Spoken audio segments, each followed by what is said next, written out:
मेहरबानी जी। अस्सलाम वालेकुम जी, बहुत मेहरबानी आपकी। सुबह सुबह संडे को आने की सुप्रीम कोर्ट के पास भी गए थे, तो उन्होंने कुछ गाइडलाइंस मुकर्रर की थी जिसके तहत हमने ये इलेक्शंस जो थे ये करवाए।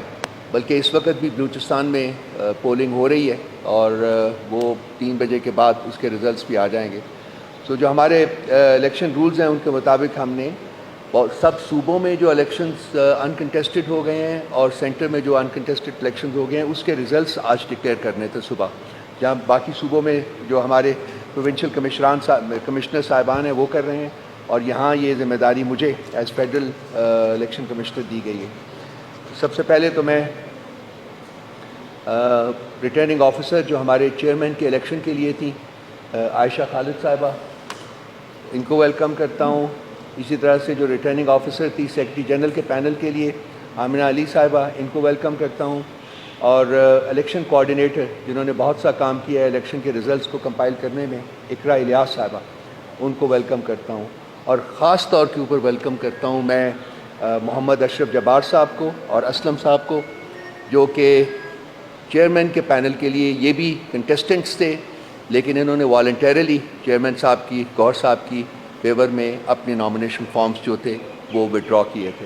मैंने इनको तकलीफ़ दी ताकि ये भी आपके सामने बैठे हों और आपसे बात कर सकें। पहले चेयरमैन साहब की बात कर लेता हूँ और उसके बाद मैं सेक्रेटरी जनरल का जो पैनल है उसकी बात करेंगे। चेयरमैन के लिए हमें इनिशियली 4 एप्लीकेशंस मिली थी। एक एप्लीकेशन थी अशरफ जब्बार साहब की, एक एप्लीकेशन थी असलम साहब की, और एक एप्लीकेशन थी नवीद अंजुम खान साहब की, और एक एप्लीकेशन थी बैरिस्टर गौहर अली खान साहब की। 4 एप्लीकेशंस हमें मिली थी। इनकी स्क्रूटनी के बाद 3 एप्लीकेशंस अशरफ जब्बार साहब की, गौहर साहब की और असलम साहब की, इनको एक्सेप्ट किया गया, जबकि नवीद अंजुम खान साहब की एप्लीकेशन को रिजेक्ट किया गया। और उसकी रिजेक्शन की 2 मेन वजूहात थी कि उन्होंने 2024 के जनरल इलेक्शंस में पीटीआई के सपोर्टेड कैंडिडेट के ख़िलाफ़ इलेक्शन में हिस्सा लिया था, और उनकी कंसिक्वेंटली मेंबरशिप जो थी पीटीआई की वो 11 फरवरी 2024 को कैंसिल कर दी गई थी। और दूसरी वजह जो थी वो ये थी कि उन्होंने इस इलेक्शन में हिस्सा लेने के लिए 24 फरवरी 2024 को पीटीआई की दोबारा मेंबरशिप ली, और इलेक्शन में हिस्सा लेने के लिए जो एक प्री कंडीशन है वो ये है कि कैंडिडेट्स कम से कम 6 महीने तक अनइंटरप्टेड मेंबर रहे हों पार्टी के, 6 महीने तक, जो कि वो नहीं थे। सो इन 2 वजूहात की वजह से उनकी एप्लीकेशन हमने रिजेक्ट की, और 3 कैंडिडेट्स जो थे बैरिस्टर गौहर साहब, अशरफ जब्बार साहब और असलम साहब, इनकी एप्लीकेशंस जो थी वो हमने एक्सेप्ट की। उसके बाद अशरफ जब्बार साहब और असलम साहब ने very kindly and very graciously इन्होंने डिसाइड किया कि वो पार्टी के यूनिटी के लिए, पार्टी की हार्मनी के लिए ये अपनी एप्लीकेशंस जो हैं वो विड्रॉ करते हैं। मैंने इसलिए इनको आज तकलीफ़ दी कि यहाँ आ जाएं। अगर इनसे आप कोई सवालात करना चाहते हैं तो वो मौजूद होंगे, आप उनसे डायरेक्टली भी बात कर सकते हैं। के ख़िलाफ़ इनकी विड्रॉल के बाद कोई कैंडिडेट फील्ड में मौजूद नहीं रहा था, इसलिए उनको हमने अनकंटेस्टेड विनर जो है वो डिक्लेयर किया। सो गौहर अली खान साहब पार्टी के चेयरमैन जो हैं वो इलेक्ट हो गए हैं। अब सेक्रेटरी जनरल के पैनल के लिए हमें शुरू से एक ही सिर्फ एप्लीकेशन मिली थी, सेक्रेटरी जनरल के पैनल के लिए, जो कि उमर अयूब साहब का पैनल था। उसमें 15 नॉमिनीज़ हैं और जो कि उस पैनल का हिस्सा थे, और चूँकि उनके ख़िलाफ़ कोई और एप्लीकेशन जो थी, कोई और नॉमिनेशन हमारे पास नहीं था, इसलिए उनकी नॉमिनेशन भी एक्सेप्ट की गई स्क्रूटनी के बाद, और उनको भी अनकंटेस्टेड जो है वो विनर डिक्लेयर किया गया। सो ये 2 रिज़ल्ट्स थे हमारे पास जो कि मैंने यहाँ से अनाउंस करने थे। इसके अलावा सिंध में जो है वो सिंध के हमारे जो प्रोविंशियल कमिश्नर है वो उन्होंने अनाउंस कर दिए हैं ऑलरेडी, और पंजाब में इस वक्त जो है वो प्रेस कॉन्फ्रेंस हो रही है, जो कि पंजाब के जो है वो कर रहे हैं, और केपी में भी इस वक्त प्रेस कॉन्फ्रेंस हो रही है, जो कि वहाँ के प्रोविंशियल कमिश्नर हैं वो कर रहे हैं, और वो अपने प्रोविंस के रिज़ल्ट्स जो हैं वो डिक्लेयर करें। पाकिस्तान में जैसा कि मैंने कहा है कि इलेक्शन इस वक्त जारी हैं, 10 बजे से लेकर 3 बजे तक टाइम है। तो 3 बजे जब वो रिज़ल्ट्स आएंगे तो इंशाअल्लाह ताला हम शाम को फिर एक दफ़ा मिलेंगे, और जहाँ हम तमाम कॉम्प्रिहेंसिव रिज़ल्ट्स जो हैं पूरे मुल्क में से जो आए हैं वो आपके साथ शेयर करें। बिस्मिल्लाहिर्रहमानिर्रहीम। जैसा बहुत शुक्रिया आपका कि आपने एक अच्छा इलेक्शन करवाया, اور باقاعدہ اس کا پروسیجر سارا اڈاپٹ کیا گیا. جس طرح کے پچھلے الیکشن کے اندر کچھ چیزیں رہ گئی تھیں جس کی طرف آئیڈینٹیفائی کیا تھا کورٹ نے بھی, اور ان کو ہم نے پورا کیا, فلفل کیا. اور بہت شکریہ آپ سب کا جتنی یہاں ٹیم بیٹھی ہوئی ہے کہ انہوں نے بہت اچھے طریقے سے اس کو مکمل کیا. آج میں پی ٹی آئی کا فاؤنڈر ممبر ہوں, اشرف جبار قریشی میرا نام ہے, اور میں تحریک انصاف بنانے والوں میں سے ہوں. مستقل آج تک میں تحریک انصاف کا ممبر رہا ہوں, اور اسی وجہ سے میں نے یہاں یہ کانٹیسٹ بھی کیا چیئرمین کے الیکشن کے لیے, کیونکہ میں سمجھتا تھا کہ پارٹی کے اندر اس وقت ایک پارٹی کو ادارہ بنانے کی ضرورت ہے, اور یہ ادارہ جب ہی بنے گا جب الیکشن پروسیجر مکمل ہوا کرے گا, ہر ٹرم کے اندر الیکشن ہوا کریں گے. تو اس کے لیے میں نے حصہ لیا یہاں پر. اور پھر جب یہاں ہم نے پینل ہمارے فائنل ہوئے تو اس کے بعد چیئرمین صاحب کی, عمران خان صاحب کی ہدایت بھی تھی, اور گور خان صاحب جو ہے وہ نامنیٹڈ بھی تھے, اور اچھے ان کا پچھلا بھی پروسیجر ابھی تک جو اب تک کرتے ہوئے آئے ہیں وہ پارٹی کے لیے جو خدمات کر رہے تھے.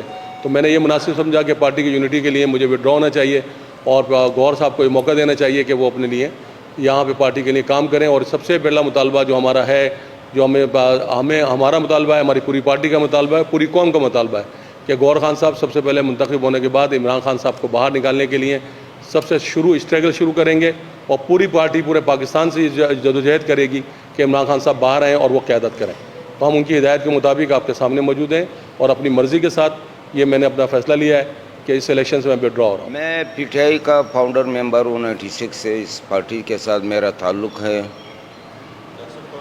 میرا تعلق محمود خان اچکزئی کے تحصیل گلستان سے ہے. وہ گاؤں کا حیثیت سے وہ میرے پڑوسی ہیں, جو اس وقت ہمارے پی ٹی آئی کے حمایت یافتہ ممبران قومی اسمبلی کے حمایت یافتہ کینڈیڈیٹ صدارت کے لیے میں محمود خان اچکزئی کا شکریہ ادا کرتا ہوں. ہماری پارٹی جس کرائسس سے گزر رہی ہے, جو عناصر اس میں ملوث ہے, میں آپ کے سامنے اور آپ کے توسط سے پوری قوم اور پوری دنیا کے ساتھ سامنے 9 مئی اور بشمول 9 فروری کے اعلیٰ سہولت کاروں کی مذمت کرتا ہوں. میرے خیال میں دونوں ایک ہی مجرم ہیں. انہوں نے 9 مئی کا ڈرامہ اسٹیج کیا, چاہے وہ 9 فروری کا ڈرامہ اسٹیج کیا. ہمارے ملک جو ہماری قومی اسمبلی وجود میں آ چکی ہے اس کی مثال اور کورٹ جیسی ہے. اکثر آپ لوگوں نے میٹرک میں پڑھا ہوگا اردو کے نصاب میں, اور کورٹ یہ ہوتا ہے کہ اوپر سے ان کے کوٹ کپڑے اچھے ہوتے ہیں لیکن اندر سے کھوکھلے ہوتے ہیں. اس اسمبلی کی حیثیت اس وقت یہ ہے کیونکہ 90% جو سیٹیں ہیں ان پہ دوسرے لوگوں نے قبضہ کیا ہوا ہے, جس کی میں بھرپور مذمت کرتا ہوں. فارم 45 کے تحت فوراً اناؤنس کیا جائے, یہ ناقابل قبول ہے, جو ہمارے قوم کے لیے بہت خطرناک ہے. میں نے خود 95 میں MBBS کرنے کے بعد بولا میڈیکل کالج کوئٹہ سے, اور 96 میں نے پارٹی جوائن کی. میرا پارٹی کا مقصد یہ تھا کہ آج ہم جس کرائسس سے گزر رہی ہے اس کا تقاضا یہی تھا کہ ہم ایک یونٹ بن کر بیرسٹر گوہر کے حق میں ہم وڈرا ہوئے. میں قریشی صاحب کا بھی شکریہ ادا کرتا ہوں جو اس نے باشعور پارٹی ورکر کا کردار ادا کیا. ہم ہر وقت پارٹی کے ساتھ کھڑے ہیں ہماری پارٹی کے لیے. وہ بعد میں اپنے خبرین ہمارے کھلیس کو میں بتاؤں گا کہ ہم نے اس وقت ہماری party basically union council basic point پہ ہم بکھرے ہوئے ہیں. اس مثال کے جیسے انگلیاں جدا جدا ہم کہتے ہیں کہ وہ انگلیاں مل کے ہم نے اب محکم بنانا ہے. اس قوم کی آزادی کے لیے, ہماری نئی نسلوں کی آزادی کے لیے ہم نے 1 یونٹ ہو کے چلنا پڑے گا. آئے گا, خان صاحب ضرور آئے گا.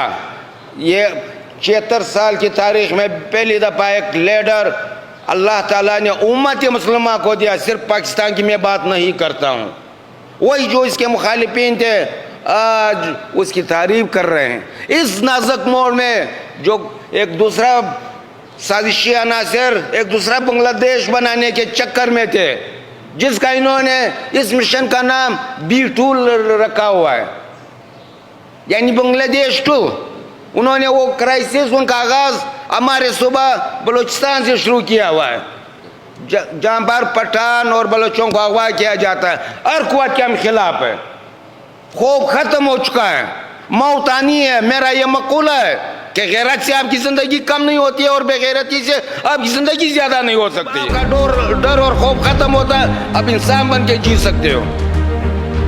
बहुत बहुत शुक्रिया, थैंक्स।